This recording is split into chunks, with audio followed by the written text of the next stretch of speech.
Imagine falling in love and being told, sure, you can marry them, but only if the king says it's okay. Sounds like a plot twist from a Netflix drama, right? But for the British royal family, this isn't fiction. It's their real life. Rulebook. From asking for marriage permission to getting dress approval from the Queen, the royals may live in castles. But freedom? That's a whole different story. Let's pull back the velvet curtain and take a deep dive into the bizarre, strict, and downright fascinating rules that govern the lives of Britain's most famous family. The monarch must approve the wedding.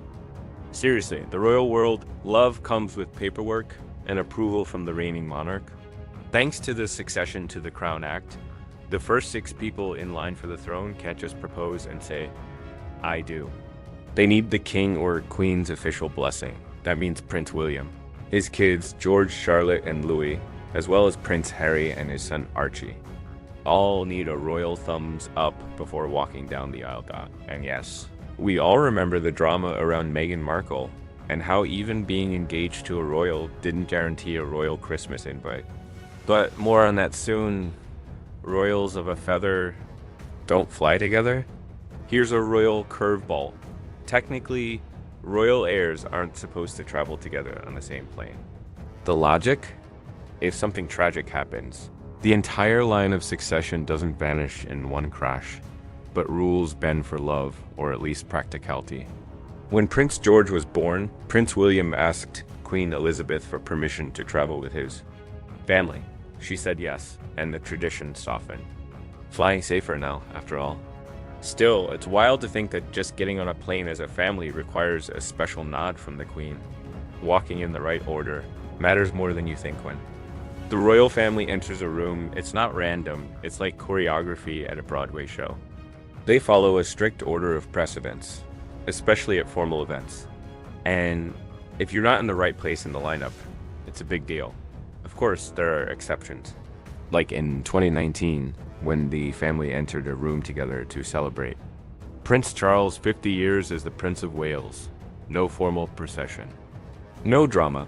But moments like those are rare. Usually rank rules, politically neutral. Even at the ballot box want to vote if you're a royal, technically, you can. But tradition and the British Constitution say, nope. The monarch and the senior. Royals don't vote or share political views publicly. Queen Elizabeth famously stayed above the fray. King Charles may have opinions, and reportedly some sharp ones, but when it comes to elections, they stay silent. Even conversations about politics are whispered, never shouted. It's all part of preserving the image that the royal family belongs to everyone, not to any one party or agenda. No selfies. No signatures want to selfie with the king. Better think twice. The royal family may smile for the cameras, but selfies are a no-go. Why? Because it takes away from personal connection, and let's be honest, they're tired of having phones shoved in their faces. As for autographs, also banned. They fear their signatures could be forged and used for fraud. King Charles has made a few rare exceptions, like for a World War II veteran. But if you're hoping for a royal John Hancock, keep dreaming. Christmas at Sandringham. We're not. Everyone's invited. Most families argue about who's bringing dessert for Christmas. The royal family, they debate who's even allowed at the table. Under Queen Elizabeth, Christmas at the Sandringham estate was invite only. And if you weren't married into the family, don't bother packing a bag. Even Kate Middleton had to spend Christmas 2010 with her own family, despite being engaged to Prince William. That's why it was a huge deal when Meghan Markle got the royal nod in 2017. She joined the royals for Christmas before marrying. Harry, breaking long-standing tradition and making headlines everywhere. No. White dress without the Queen's blessing. Now picture this. It's your wedding day and you've fallen in love with a dress. But before you say yes to it, the Queen has to approve. When Kate Middleton chose her stunning Alexander McQueen gown and Meghan Markle selected Givenchy, the designs were run past Queen Elizabeth herself. It's tradition. Even rumors about Meghan's ivory, not white, dress sparked whispers. Was it because she was divorced? Maybe, maybe not. But the queen always had the final say. Tiaras, not just pretty accessories, forget costume jewelry. When you're royal, your tiara comes with a centuries-old backstory. But here's the catch. You don't get to wear one until you're married or turn 18.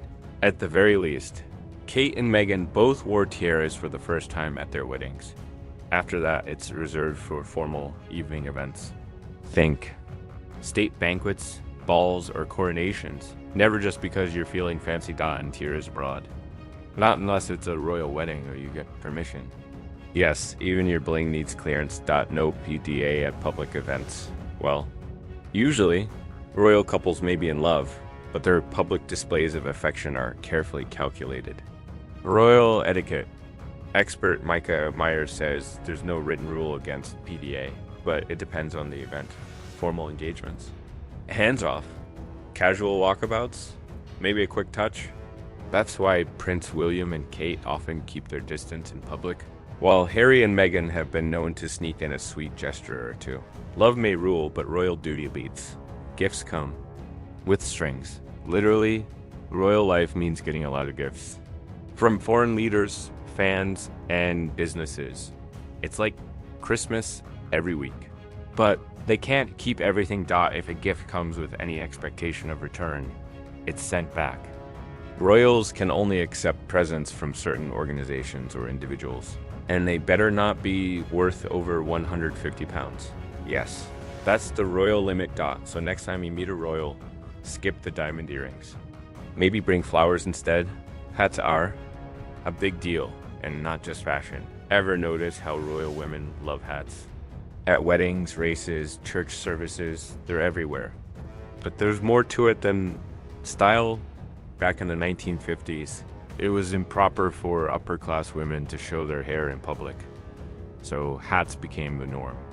Today, it's a nod to tradition and a subtle flex, because a high-quality hat screams status. Cheap one? Not so much. When Meghan Markle entered royal life, her hat game leveled up fast. And for a reason. Wedding guest list controlled by tradition, even in the most personal moments. Like who gets to watch you walk down the aisle, the royals? Stick to tradition. Guest lists at royal weddings are a blend of family, world leaders, nobility, and tradition. Every name is carefully vetted. And don't forget, seating arrangements reflect royal rank. You won't find a celebrity sitting above a duke unless the protocol allows it. Royal weddings may seem like fairy tales, but behind the scenes, they are meticulously managed events filled with rules.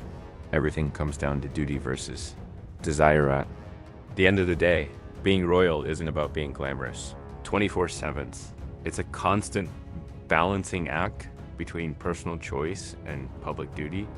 Want to marry someone outside the inner circle? The monarch decides. Want to hug your partner at a charity gala? Better read the room. Want to speak up about politics or vote in your country's election? Forget about it. The British royal family may live lives of privilege, but their every move is watched and often controlled by centuries of rules and expectations. So the next time you see a royal waving from a palace balcony or shaking hands at a public event, remember, every step, smile, and outfit comes with layers of tradition, scrutiny, and silent rules. Their lives may seem magical, but behind the royal curtain lies a web of strict expectations that most of us couldn't imagine living with. If you enjoyed this royal deep dive, don't forget to subscribe and hit the bell icon, because next time we're exploring